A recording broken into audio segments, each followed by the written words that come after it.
Hello everyone, it's time for Central travel. I'm in Kobe now. I arrived at Kobe Airport after a flight of just over an hour from Haneda Airport. My main reason for coming to Kobe is for a 2-day business trip. I have a lot to look forward to, such as Kobe's cityscape and history and the delicious food of Awaji Island. Right now, I'm on the port liner from Kobe Airport heading to Sanomiya. I was able to get to the center of Kobe in no time without changing trains. A compact, historic port town surrounded by the sea and mountains. This is the charm of Kobe. I arrived in Sanomiya, but it's still 9 a.m. It's a place where you can go sightseeing even early in the morning. If you walk north from Sanomiya station for about 10 minutes, you will see a slope called Kitanozaka. This area is an area where Western-style buildings called Ijinkan remain. Starbucks is currently using it. It was built in 1907, so it's about 120 years old. It overcame the earthquake and is now a cafe. It is currently being used as a cafe. The shop is 2 stories tall, and there are many seats on the upper floors.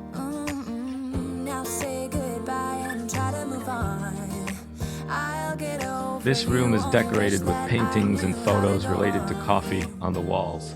It would have been better if it was related to foreign houses or Kobe. Anyway, I decided to do a little work here. I ended up staying for about an hour and a half. There weren't many guests on weekday mornings, so it's perfect if you want to soak in the atmosphere. I went up the hill further. I wonder if this is the center of foreign houses. It seems that there are particularly many foreign houses remaining in this area. I decided to take a walk around a few of them. There are plenty of buildings with that vibe, but seeing old structures beautifully maintained like this really makes you appreciate the people of Kobe. This is the Hunter Guest House. It seems to be preserved as a wedding hall now. This is the Weathercock House, one of the iconic buildings in the Kitano area. It's hard to see from the angle, but there is a weather vane on the roof.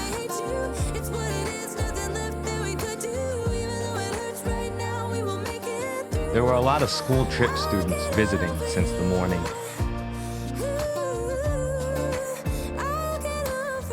From here, I will move by bicycle. There is a bicycle sharing service called Kobolin. You can reserve it on the app.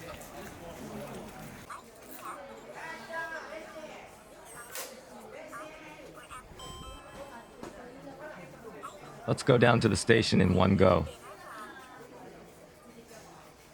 I got off at Motomachi Station. There weren't any bikes up on the hill, but there are tons parked in front of the station. I don't really like riding my bike up that hill. Back in the day, Motomachi had all sorts of shops under the elevated tracks, and I even had a favorite coffee spot there. But now, this is how it looks. It's a bit lonely, even though it's due to redevelopment.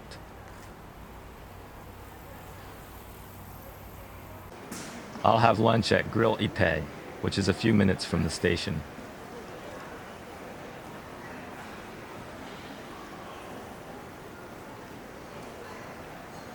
They have a standard menu. It's just before 12 o'clock, but there was already a line outside the restaurant. Beef fillet cutlet. The tongue stew is also good. Everything is delicious, and if I worked nearby, I'd go there every day. The omelet rice is also excellent. It's a tough choice, but I'll have the beef fillet cutlet today. I chose the 130 grams beef fillet cutlet. The cutlet is obviously delicious, but it's the old school sides that give you that comforting, nostalgic taste. The thick cut meat is cooked to perfection. I only get to come here a few times a year, so I always end up ordering this. If I lived nearby, I'd be able to try a variety of things.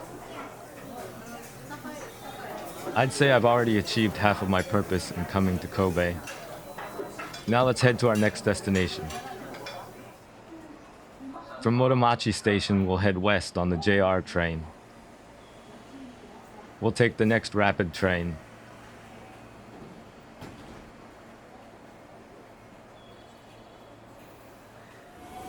Trains in Kansai feel a bit different from those in Kanto, don't they?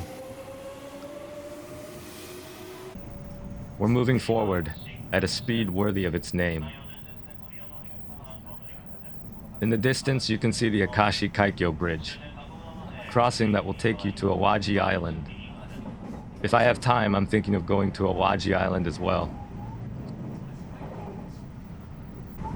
The Akashi Kaikyo Bridge, built at a cost of 500 billion yen, was the longest suspension bridge in the world when it was completed.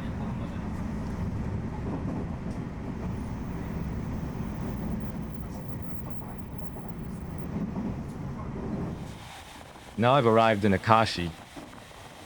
Compared to Kobe, it's a smaller city, but Akashi has plenty of famous spots like Akashi Castle, Akashiyaki, and its observatory.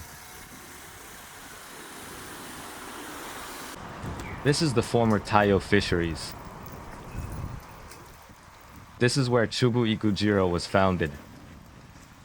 The Yokohama Bay Stars I love originally started as the Taiyo whales, and without Ikutaro-san, the Bay Stars might not have existed at all.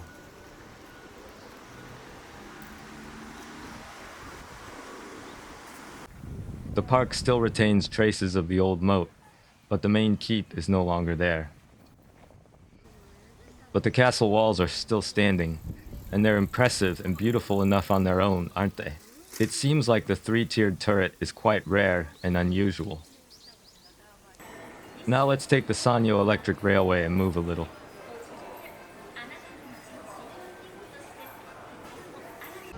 Our next destination is already visible from the platform, the Akashi Astronomical Observatory. I've always wanted to visit the place where Japan's Standard Time is located.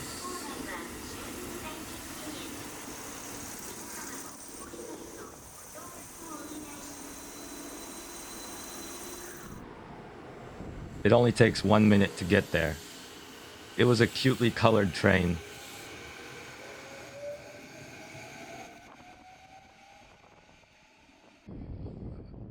The JSTM letters are proudly displayed. It has the feel of a station for an observatory. This year marks the 100th anniversary of the planetarium in Japan. And it's also the 25th anniversary of the Subaru telescope.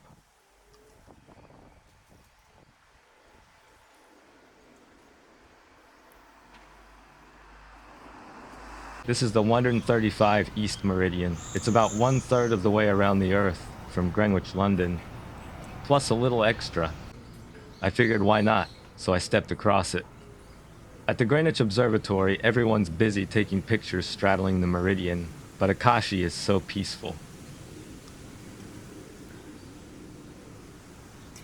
The thing in front of me is a water clock. It uses the water level to measure time. When I went inside, Shigesenga greeted me.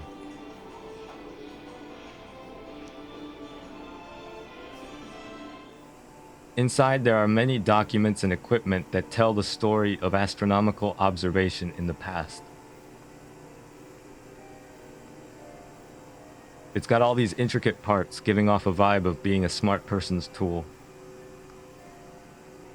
This is also a meridian instrument, but this one gives off a powerful vibe.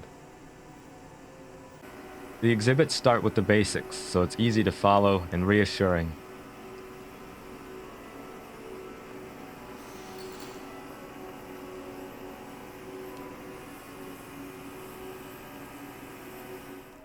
Next, I'll take the elevator up to the observation deck. But wow, the door is incredible.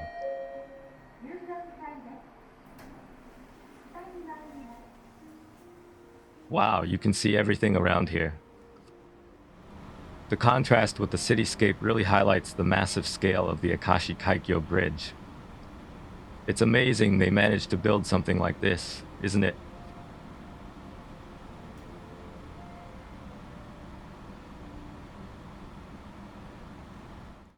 Alright, I've made my way back to Akashi Station. Before heading back to Kobe, I figured I'd make the most of it and grab one of these. It's a kashiyaki. I've had similar things before, but this is my first time trying the authentic version. There's a bowl of dashi broth with it. It's pretty hot. It has such a nice aroma. It smells amazing. Authentic akashiyaki is served on a wooden board, huh? Eating it with the broth brings out a subtle egg flavor, and it's so good. They also have sauce available, so it doesn't seem like eating it with something other than broth is considered wrong. Next, I'll try it with the sauce.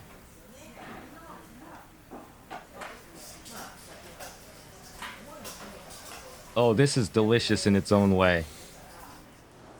Thanks for the meal. Alright, let's head back towards Kobe. It's gotten pretty dark now. It's not just the night creeping in, but the weather's starting to turn bad too. I booked a hotel near Kobe Station this time, so I'm on my way back there by JR now. I've left Kobe Station and made my way over to the Harborland side now. It's really convenient how this area is connected underground to so many places. Today's accommodation is Hotel Crown Palace Kobe, single room. I think it's a hotel that's been around for a while, but the room is well maintained for its age. The view outside looks like this. It's not in a spot where you can clearly see Mosaic, but you can spot the ocean in the distance.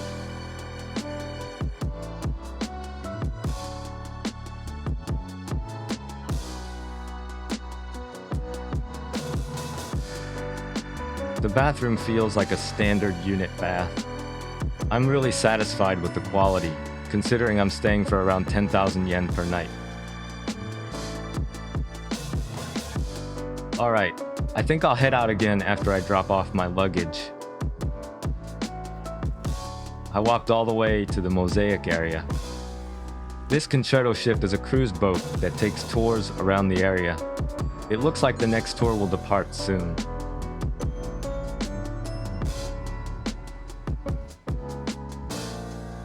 The shops inside Mosaic may change, but the overall atmosphere doesn't really change much. Over there, you can see the port tower, which has finished its renovations. Yes, it had been under renovation for about 2 years, right? And right in front there was the Nippon Maru. This one should also be departing soon. I might come back for a walk around here later, once it gets a bit darker.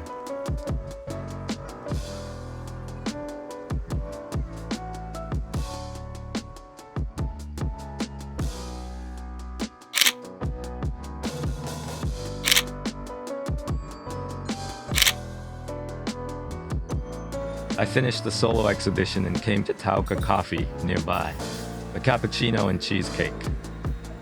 The exhibition was absolutely amazing. It almost feels like I scheduled this business trip just for that, so I feel like I've accomplished my goal for this trip.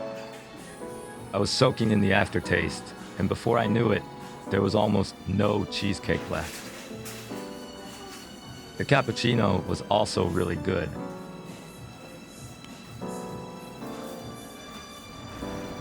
It's completely dark outside now. I'm heading towards Nankin Machi, the Chinatown in Kobe.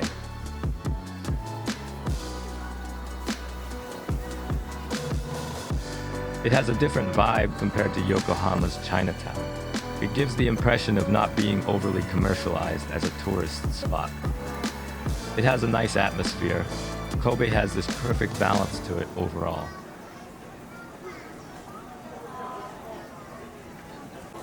This is the central square of Nankin Machi. There are plenty of shops around here. The famous Roshoki, known for its pork buns, has a long line even on weekdays. This is how it looks. I'll have to pass on the pork bun today since I have other plans later. There are plenty of other great-looking shops too. I even saw a shooting gallery.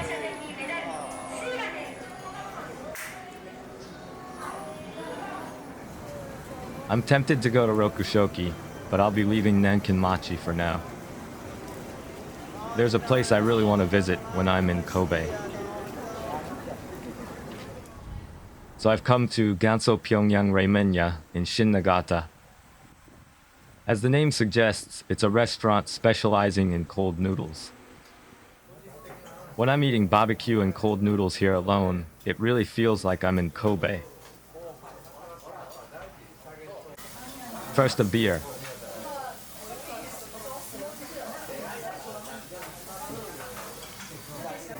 I'll start with the salted tongue.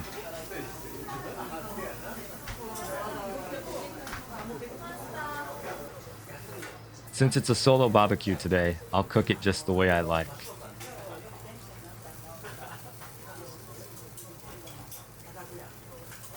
A quick sear is just perfect. Next up is the kalbi. I'll grill the kalbi once the salted tongue is done.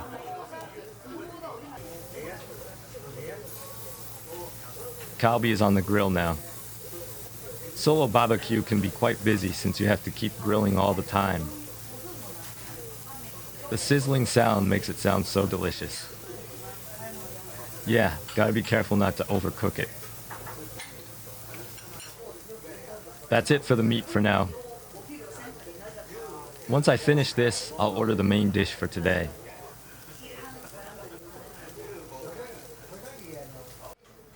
I ordered a smaller size of the cold noodles. The refreshing broth and the smooth noodles are just perfect. Let's dig in. Even though it's the small size, it's quite a generous portion. All finished. It was delicious today as well. There's nothing left to regret now.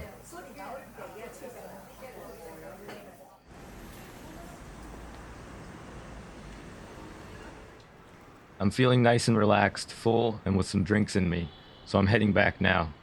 The autumn evening breeze feels really nice. Well, I'm back in Kobe now. It's currently 7:20 p.m. It seems like if I had come back a bit earlier, I could have seen the fireworks. The night view is beautiful. Definitely a scene that says Kobe. The Nippon Maru, which was still here earlier, has set sail. The Concerto is also doing a night cruise.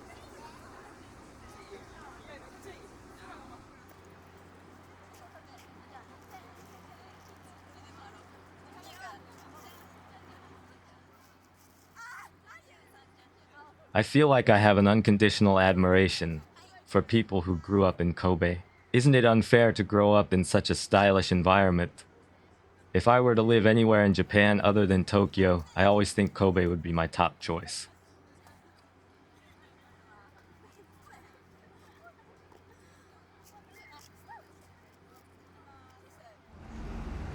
The Concerto has set sail again. It's a hard worker for sure.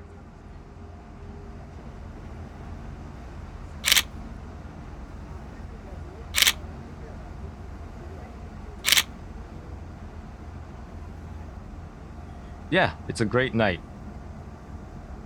Well, I've sobered up quite a bit, so let's head back to the hotel. Good morning. Sounds like I completely overslept. It looks like I was planning to get an early start and head to the northern part of Hyogo, but it's almost noon now. Time to activate Plan B. For now, I've secured a car with car share. I'm heading to Awaji Island now. After driving for about 30 minutes from Kobe, I've arrived at the Awaji service area. It's really crowded today, probably because it's Saturday. This is a service area on the highway, but it's a bit unusual. The first unusual thing about it is, despite being a service area, there's a giant Ferris wheel here. I wonder why they decided to build something like this. What's the second unusual thing? Right in front, there's a view of the Akashi Kaikyo Bridge. The Awaji service area is so full of charm that it could easily be a destination in itself, rather than just a stop for a break. There are plenty of dining options inside, but it's super crowded today because it's Saturday. It's not this crowded on weekdays, though. Since I'm here, I think I'll drive a bit further and head to the southern part of Awaji Island. So I've arrived at the Uzunoka Onaruto Bridge Memorial Hall. It's right next to the Naruto Strait. It seems like there's a queue for something. That looks like a burger shop. Inside the building, there's a restaurant and a souvenir shop. The top floor seems to be a small observation deck. That's the Onaruto Bridge. Beyond that is Tokushima Prefecture.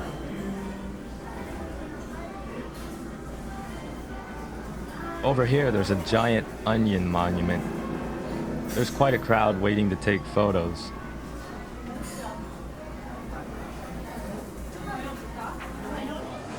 The small boat you see is one of the Whirlpool sightseeing ships. I've seen it from the Tokushima side before, and since the boat gets really close to the whirlpools, it's quite thrilling. The inside of the hall is very lively.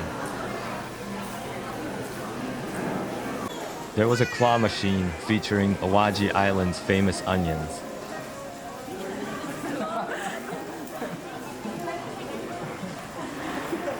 Those are some pretty impressive onions. It seems there are various types, and this one is called shiotama, salt onion.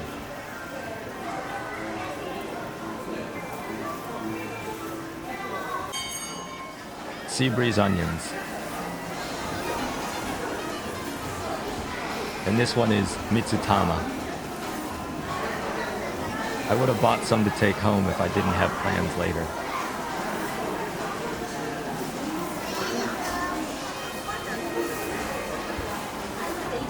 This one's pudding. It's cute looking too. They also sell curry made with onions.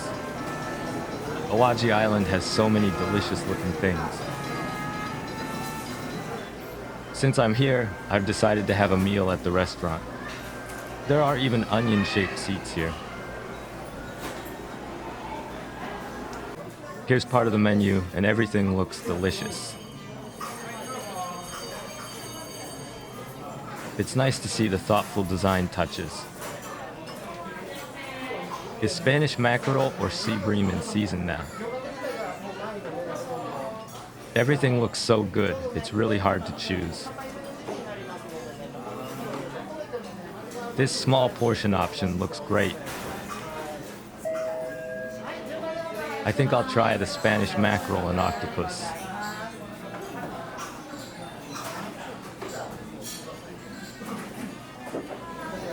First, the Spanish mackerel and octopus have arrived. Tender simmered octopus. I heard Spanish mackerel is at its fattiest in winter. Let's dig in.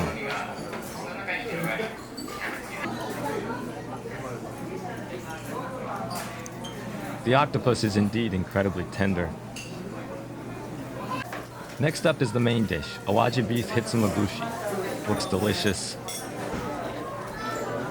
It's loaded with plenty of beef.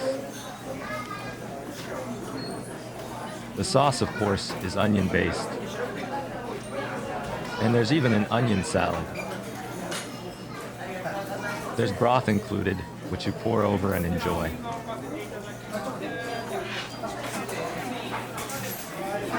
First, I'll try it with the sauce, without the broth. It smells amazing already.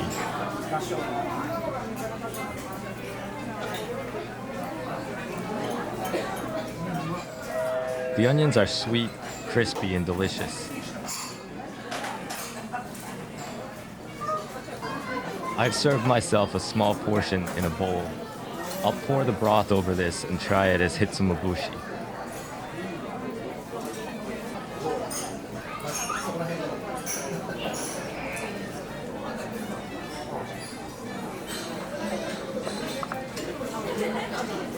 Alright, let's give it a try. Pouring the hot broth over it removes the excess fat from the meat, giving it a slightly lighter taste. I'll finish off by sipping the remaining broth to refresh my palate.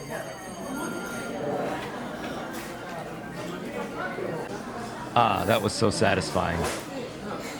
There were so many other delicious looking dishes, so I definitely want to come back here again. Well, it's about time for my return Shinkansen, so I'll head back to Kobe. But the burger at the entrance has caught my attention. Since I'm here, I might as well give it a try too. I'm pretty full, but who knows when I'll be back. Better eat what I want while I can.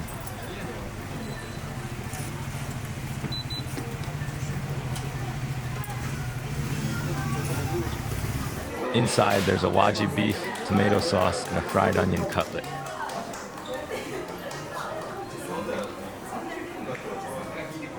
It's already half eaten, but as you can see, the onion really stands out.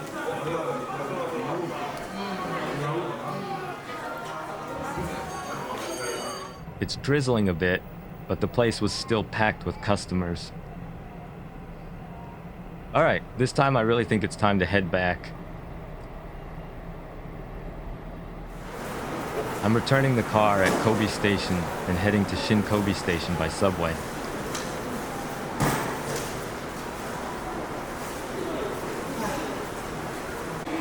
I've arrived at Shin Kobe. I'm heading to Shin Yokohama next.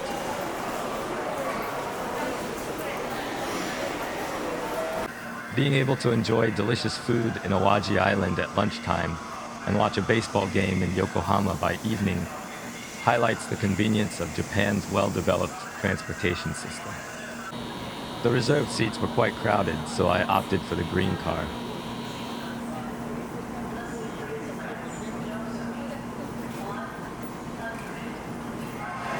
The Shinkansen is pulling in.